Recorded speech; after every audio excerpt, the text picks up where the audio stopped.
सम्पूर्णलाई मेरो तर्फबाट नमस्कार। म बोल्दैछु आसमा थारू। सदाझैँ आज पनि हजुरहरू माझमा छोटो मिठो ज्ञानवर्धक भिडियो लिएर उपस्थित भइसकेको छु।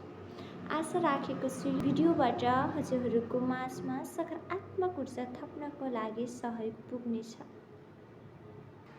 आजको समयमा कम्प्युटर नसिक्दा पनि हुन्छ। कम्प्युटर सिकेर के काम? यस्तो कुरामा अधिकांश सुन्ने गर्दछु धेरै व्यक्तिहरूको मुखबाट। र कुनै समय यस्तो पनि थियो, त्यो समयमा मलाई पनि लाग्ने गर्थ्यो कि कम्प्युटर सिकेर त कामै छैन, कम्प्युटर नसिक्दा पनि हुन्छ जस्तो म पनि सोच्ने गर्थेँ। तर एक दिनको कुरा हो, धेरै पहिलेको कुरा हो, मेरो आफ्नै जीवनमा घटेको कुरा हजुरहरू माझमा म सेयर गर्न चाहन्छु। जबको खोजीमा थिएँ र एक दिन मैले जबको अफर पाएँ र अफर पाइसकेपछि म इन्टरभ्यूको लागि गएँ।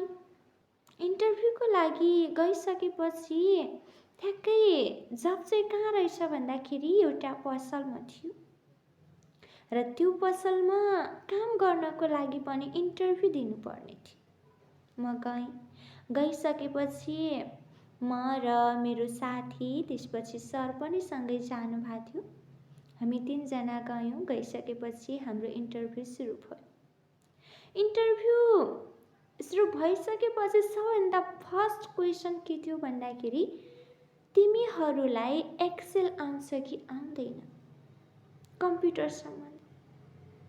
त्यसपछि मेरो साथीले पनि भनिन् कि नाइ आउँदैन। म पनि कम्प्युटर सिकेको थिएन। त्यसपछि म पनि भने नाइ आउँदैन। यो कुरा सुनिसकेपछि उहाँले भन्नुभयो कि त्यसो भए अब यहाँदेखि कुरा अगाडि बढ्दैन।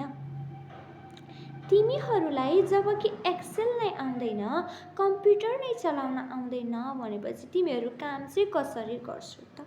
सरी, तिमीहरू दुवैजनालाई म सिलेक्ट गर्न सकेन भनेर जवाब दिनुभयो। जब म यो कुरा सुने, इन्टरभ्यूमा मेरो सिलेक्सन भएन। लाइफको पहिलो इन्टरभ्यू थियो त्यो र पहिलो असफलता पनि थियो। जब यो कुरा सुनिसकेपछि मलाई दुःख लागेन। ठिकै छ, इन्टरभ्यूमा सिलेक्ट भएन त के भयो त, जे हुन्छ राम्रैको लागि हुन्छ भन्ने सोच राखेँ। र त्यो असफलताबाट मैले एकदमै ठुलो शिक्षा प्राप्त गरेँ कि आजको समयमा कम्प्युटर नसिकेर त कामै छैन। जब कि एउटा पसलमा काम गर्नको लागि कम्प्युटर सिकेको व्यक्ति हुनुपर्छ भनेपछि सोच्नुहोस् त, यो दुनियाँ कति ठुलो छ। यो दुनियाँमा कति यस्ता कार्यहरू छन् जुन कार्य कम्प्युटर बिना हुनै सक्दैन। त्यो कार्य कसरी गर्न सक्छु बिना कम्प्युटर सिकेर? एकदमै ठुलो शिक्षा प्राप्त गरेँ मैले त्यो दिन। आजको वर्तमान समयमा कम्प्युटर सिक्नु एकदमै अपरिहार्य छ। जसरी नङ र मासु हुन्छ नि, त्यसरी नै हाम्रो दैनिक जीवनमा पनि कम्प्युटर भइसकेको छ। सो कम्प्युटर सिकेर काम छैन भन्नेहरूको लागि यो भिडियो। कम्प्युटर सिकेर काम छैन होइन, कम्प्युटर नसिकेर काम छैन भन्ने सोच राख्नु पर्यो। जबको लागि नभए पनि आफ्नो दैनिक जीवनलाई राम्रो बनाउनको लागि पनि हामीहरूलाई कम्प्युटर सिक्न एकदमै जरुरी छ। म यो कुरा अरूको मुखबाट सुनेको भए सायद मलाई विश्वास लाग्दैन थियो होला, तर यो कुरा आज म आफ्नो अनुभवबाट नै भन्दैछु। कम्प्युटर सिक्न सुरुवात गर्नुहोस्। धेरै व्यक्तिहरूसँग सल्लाह लिनुहुन्छ भनेपछि धेरै व्यक्तिले भन्छन् ए कम्प्युटर नसिक काम छैन।